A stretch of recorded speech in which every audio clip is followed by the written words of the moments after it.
Well, in Ireland, I think we're very quick to acknowledge that really the rising wouldn't have taken place without the US. The example of 1776 really inspired Irish patriots.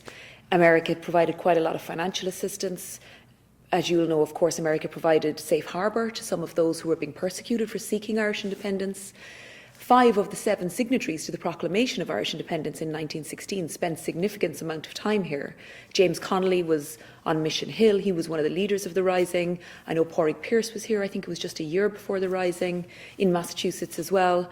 Again, the connections were very strong, and really, the proclamation acknowledges that, where it talks about our exiled children in America. And America is the only country that's actually specifically named in our proclamation of independence. So 100 years on from Easter 1916, I was really very honoured and privileged to be the Consul General in Ireland at that time, and to see the great engagement by the people of Massachusetts in commemorating that. And I mentioned to you earlier, I was just looking back on 2016 rather, at the end of the year, and I saw there were more than 60 events held here in Massachusetts alone. And those were the Senate invited me to come and address them and talk to them about 1916. There was a beautiful 1916 commemorative garden was opened in Springfield in western Massachusetts. There were, Boston College held a big lecture series. There was cultural events out at the Cultural Centre in New England. Irish Network Boston held a reading of the proclamation.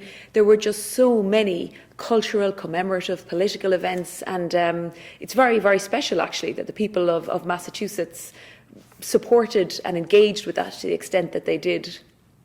So I spoke a little earlier about the importance of America's support on our road to independence. But what's been really critical for Ireland as well, and really I think made a big difference for us, is America's role in supporting peace and reconciliation on the island of Ireland. Just thinking of this part of the world in particular, some of the great giants were really lent, such amazing support to us. And I'm thinking of course, Senator Edward Ted Kennedy, Speaker of the House Tip O'Neill. John F. Kennedy, of course, spoke about Ireland and the peace process, not least when he visited.